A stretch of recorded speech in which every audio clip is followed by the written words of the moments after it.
Hello everyone, स्वागत है आप सभी आंगनबाड़ी बहनों का आंगनबाड़ी हेल्प डेस्क की फिर से एक नई महत्वपूर्ण वीडियो में। आज की इस वीडियो में हम बात करने वाले हैं पोषण टैकर एक्ट 23.1 में FRS EKYC करने पर व्हाइट स्क्रीन या सफेद पेज की समस्या आप सभी बहनों को देखने को मिल रही है। और जिन बच्चों के आधार बन चुके हैं और आधार को आपने रजिस्टर्ड कर दिया है, तो उन बच्चों के अभिभावक का फेस कैप्चर तो हो गया है, लेकिन EKYC करने पर आपके सामने सफेद पेज या व्हाइट स्क्रीन आती है, जिससे आप उन बच्चों की EKYC नहीं कर पा रही हैं।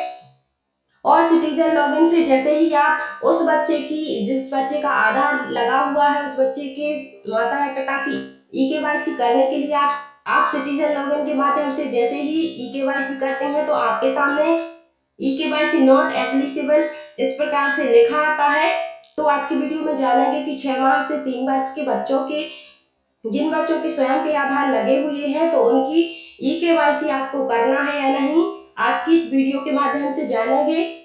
इसके अलावा EKYC करने पर आप सभी को OTP की जो समस्या हो रही है, उसको किस प्रकार से ठीक करना है और कार्यकर्ता अपने स्वयं के लॉगिन के माध्यम से ही किस प्रकार से EKYC करेंगी, तो इसकी सारी जानकारी आज के वीडियो में देने वाली हूँ। तो आप सभी बहनें वीडियो में अंत तक बनी रहें। चैनल पर पहली बार विजिट कर रही हैं तो मेरे चैनल आंगनबाड़ी हेल्प डेस्क को अवश्य सब्सक्राइब करें और वीडियो को लाइक शेयर करना ना भूलें। चलिए बहनों, शुरू करते हैं वीडियो को। तो इसके लिए आपको अपने पोषण टैकर एप्लीकेशन को ओपन कर लेना है और आपको डेली ट्रैकिंग वाले ऑप्शन को क्लिक करना है। इसके बाद AWC डेली ट्रैकर का पेज ओपन हो जाता है। यहाँ पर आपको THR SCM वाले ऑप्शन को क्लिक कर देना है। इसके बाद आपको जिस भी लाभार्थी की EKYC करने में व्हाइट स्क्रीन की समस्या आ रही है, आपको उस लाभार्थी को ओपन कर लेना है। जैसे मैं 6 माह से 3 इयर्स वाले पेज को ओपन कर लेती हूँ। इसको क्लिक करने के बाद 3 से 6 वर्ष के सभी बच्चों की लिस्ट ओपन हो जाती है। यहाँ पर आपको जो बच्चा दिखाई दे रहा है, इस बच्चे का स्वयं का आधार लगा हुआ है और इस बच्चे की माता या पिता का फेस कैप्चर हो चुका है। तो चलिए इसकी EKYC करके देखते हैं। तो यहाँ पर हम जैसे ही THR वाले ऑप्शन को क्लिक करते हैं, तो इस प्रकार से पेज ओपन होता है। यहाँ पर EKYC पेंडिंग लिखा आ रहा, मतलब EKYC यहाँ पर बच्चे की पेंडिंग है। तो यहाँ पर हमें प्रोसीड वाले ऑप्शन को क्लिक कर देना है। इसको क्लिक करने के बाद इस प्रकार से इंटरफेस ओपन होता है। यहाँ पर आपको कंफर्म एंड प्रोसीड वाले ऑप्शन को क्लिक कर देना है। इसको जैसे ही आप क्लिक करती हैं, तो इस प्रकार से आपके सामने व्हाइट स्क्रीन पेज दिखाई देता है। और जितने भी आपके ऐसे बच्चे हैं जिनका स्वयं का आधार लगा हुआ है, उनका फेस कैप्चर तो हो चुका है, लेकिन EKYC जैसे ही उस बच्चे की EKYC करने के लिए आप EKYC वाले ऑप्शन पर क्लिक करती हैं, तो आपके सामने इस प्रकार से सफेद स्क्रीन दिखाई देती है। इसके बाद आगे नहीं बढ़ता है, तो आपको पोषण टैकर ऐप की सिंपली आपको बाहर आना होता है। इसके बाद आपको इस पेज को हटा के दोबारा आपको पोषण टैकर ऐप को ओपन करना होता है। इसके अलावा यदि आप सिटीजन लॉगिन से इसी बच्चे की EKYC करेंगी, तो आपके सामने कुछ इस प्रकार का इंटरफेस आएगा। जैसे कि आपको यहाँ पर बच्चा दिखाई दे रहा होगा, जिसको सिटीजन लॉगिन के माध्यम से ओपन किया गया है। यहाँ पर इस बच्चे का स्वयं का आधार लगा हुआ है, लेकिन इस बच्चे के सामने आप जैसे EKYC का जो ऑप्शन होता है, तो वहां पर EKYC की ऑप्शन के स्थान पर आपको EKYC नॉट एप्लीकेबल इस प्रकार से लिखा आ रहा है। इसका मतलब ये है कि इस बच्चे की EKYC को आप अभी नहीं कर सकते। इस बच्चे की EKYC अभी नहीं हो सकती है, क्योंकि इस बच्चे का स्वयं का आधार लगा हुआ है। इसका फेस कैप्चर आपने जब किया है, तो आप माता या पिता में से किसी एक का आपने फेस कैप्चर कर दिया है, लेकिन EKYC नहीं हो रही है। 6 माह से लेकर 3 वर्ष के बच्चे, आपके जितने भी ऐसे बच्चे हैं जिनका स्वयं का आधार लगा हुआ है, तो उनकी KYC आपको अभी नहीं करना है। आपको उनके ओनली फेस कैप्चर को करना है। EKYC अभी नहीं हो सकती, इसीलिए वहां पर आपको पोषण टैकर ऐप में व्हाइट स्क्रीन शो हो रही है और सिटीजन लॉगिन पे इस प्रकार का आपको ऑप्शन दिखाई दे रहा है। तो यहाँ पर उन बच्चों की आपको EKYC नहीं करना है। यदि EKYC का ऑप्शन ओपन होता है, तभी आपको इन बच्चों की EKYC करना है।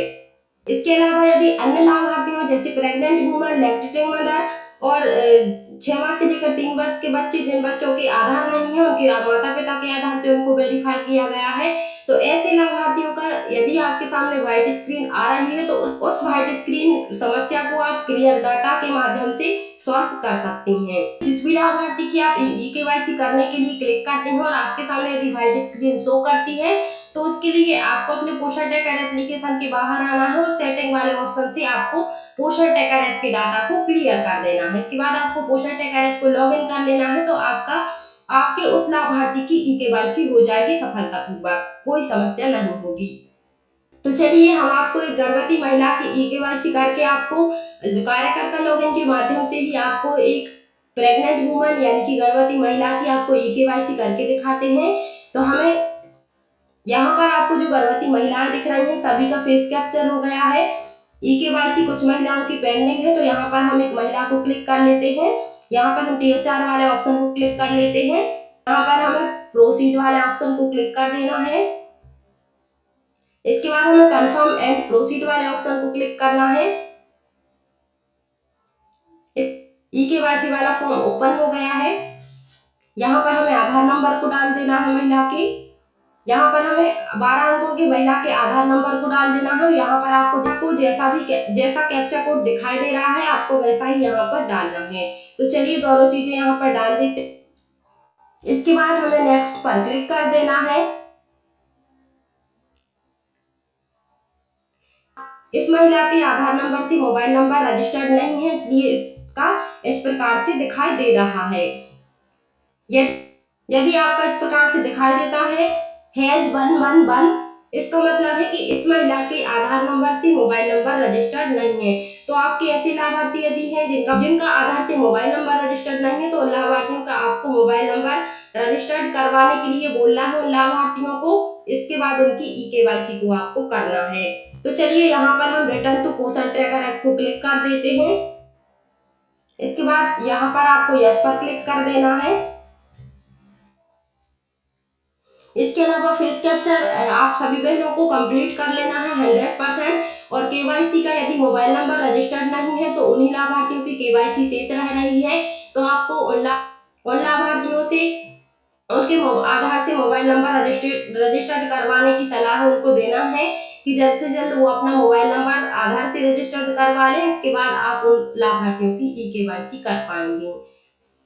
इसके अलावा ई-केवाईसी के लिए अन्य समस्याएं आने पर आपको सिटीजन लॉगिन के माध्यम से आप उन लाभार्थियों की ई-केवाईसी को सफलतापूर्वक सबमिट कर सकती हैं, वहां पर कोई प्रॉब्लम नहीं आती है।